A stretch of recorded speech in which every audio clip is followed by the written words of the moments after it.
Ready start. उपसभापति महोदया, मैं आज इस वित्त विधेयक का समर्थन करने के लिए खड़ा हुआ हूं। माननीय वित्त मंत्री ने इस सदन के सामने जो विधेयक प्रस्तुत किया है, मैं उसका समर्थन करता हूं। इस विधेयक में बहुत सारी बातें हमारे दल की ओर से और विरोधी दल की ओर से कही गई हैं। मैंने उन बातों को ध्यानपूर्वक सुना और उस पर गौर किया। जहाँ तक देश की अर्थव्यवस्था को सुधारने का प्रश्न है, मैं समझता हूँ कि काफ़ी मात्रा में इसमें गुंजाइश है।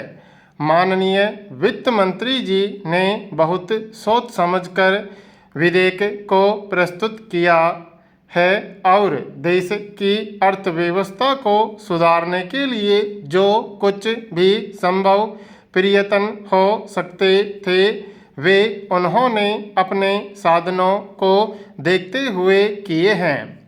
इस बात के लिए मैं उन्हें तहे दिल से बधाई देता हूँ।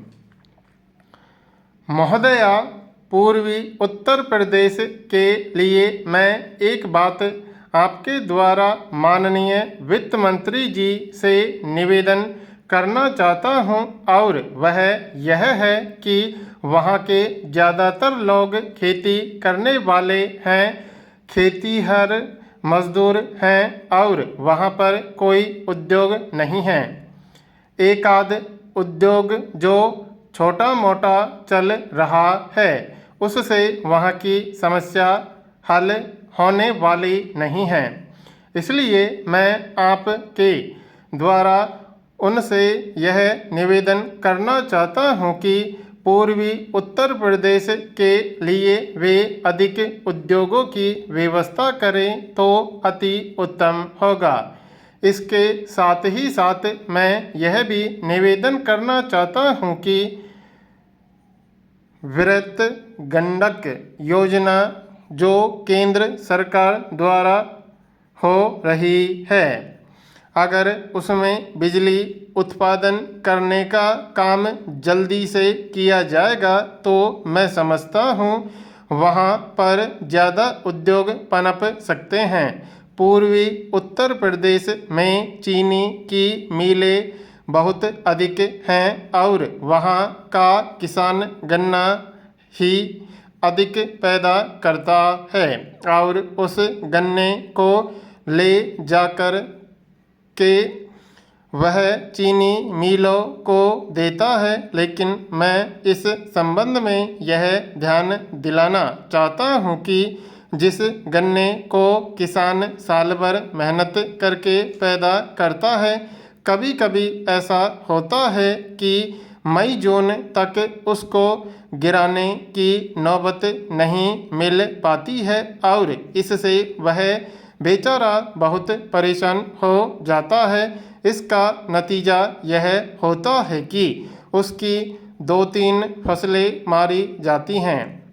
इसलिए मेरा निवेदन यह है कि सरकारी योजना के आधार पर कोई सरकारी योजना के आधार पर वहाँ चीनी की मिलें बढ़ाई जाएं, जिससे वहाँ के गन्ना उद्योग को बढ़ावा मिल सके और किसानों को भी लाभ हो सके। महोदया, एक बात सोने पर कंट्रोल के बारे में भी निवेदन करना चाहता हूँ, और वह यह है कि जहाँ तक इसकी व्यवहारिकता का प्रश्न है, उसको देखते हुए मेरी समझ में अब इसकी आवश्यकता नहीं रह गई है। जो सुनार है उसके परिवारों के लिए उन्हें पुनर्स्थापित करने के लिए, उनके पुनर्वास के लिए हम तरह तरह के कार्य कर रहे हैं। उनके लिए हम पेंशन की व्यवस्था कर रहे हैं और इसी तरह से कई अन्य कार्य उनके लिए करते रहेंगे। महोदया, अब अनाज की बारी आती है। देहात के अंदर ज़्यादा अनाज पैदा किया जाता है। यह भी ठीक है कि हिंदुस्तान एक खेतीहर देश है। अनाज की कीमत का सवाल है। कुछ यह उपज किया जा रहा था कि कीमतें बढ़ाई जा रही हैं। गेहूं और दूसरे अनाज का खाने वाले पर प्रभाव पड़ेगा। इस सिलसिले में मैं योजना आयोग से यह अनुरोध करना चाहता हूं, आप भले कीमतों को न बढ़ाएं, आप एक चीज़ तो ढूंढें कि जो अनाज है उसको पैदा करने में क्या खर्च पड़ता है। जिस तरह आप इंडस्ट्री के सिलसिले में कीमत लगाते हैं कि फला चीज़ को तैयार करने में इतनी कीमत पड़ी, इतना मुनाफा तो देना ही चाहिए। हम तो कहते हैं कि जो जमींदार है, जो ज़मीन पर काम करते हैं, उनको आप नफ़ा भी न दें, पर लेबर तो देंगे जितना खर्च पड़ता है, क्योंकि आपने विनियम वेजेज बना रखी है। इंडस्ट्री के लिए सब कुछ लगा रखा है। उसी तरह उसी हिसाब के मुताबिक अगर आप अनाज पर ही वह चीज़ लागू करें तो मैं समझता हूँ कि न दाम बढ़ाने का सवाल पैदा होगा, न ये सवाल पैदा होगा कि उपभोक्ता को बहुत महंगा पड़ रहा है। इस वास्ते सबसे ज़रूरी चीज़ यही है कि उसकी कीमत तय करते वक्त यह चीज़ ज़रूर देखी जाए। इसके अलावा देहात के लोगों के लिए सड़कों का सवाल है। हिमाचल प्रदेश की बात मैंने अलग कह दी है, बाकी जगह भी यही हालत है। देहात में कोई चीज़ पैदा कर दे, उसे शहर तक, बाज़ार तक लाना बहुत मुश्किल है। जैसा रत्न स्वामी जी ने कहा, देहात की सड़कें ज़रूर बननी चाहिए ताकि लोग आसानी से आ जा सकें और जो उनकी पैदावार है उसको बाज़ार में ला सकें, ताकि उनको उसकी कीमत मिल सके। तब तो कुछ देहात का भला हो सकता है, वरना देहात का भला इस तरह से नहीं होगा।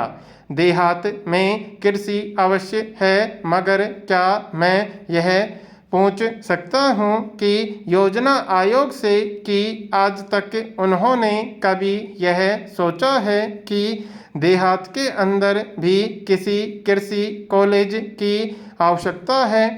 होता क्या है, इन कॉलेजों में जितने भी कृषि विश्वविद्यालय हैं वे सब शहरों में हैं। उनमें कौन लोग भर्ती होते हैं? वही जिनकी पृष्ठभूमि खेती की नहीं होती। नतीजा यह होता है कि वे अपने फार्मूले लगाते रहते हैं। यह बीमारी हो गई तो स्प्रे कर देंगे, ख़त्म हो गया तो घर को चले जाओ। ऐसे कॉलेज देहात में अवश्य होने चाहिए। दूसरे, उनमें उस पृष्ठभूमि के लड़के लिए जाएं जिनका कृषि में कोई दखल हो। जिनका दखल नहीं है उनको ले लेते हैं। वे उसमें जाते हैं क्योंकि उनको नौकरी करनी है, बाकी वे अपने फार्मूले लगाते रहते हैं। यह भी हमें देखना है। जिस बजट पर सदन में चर्चा चल रही है वह किस मुल्क का बजट है, मैं पहले यह निवेदन करना चाहूँगा। यह तो हिंदुस्तान का बजट है।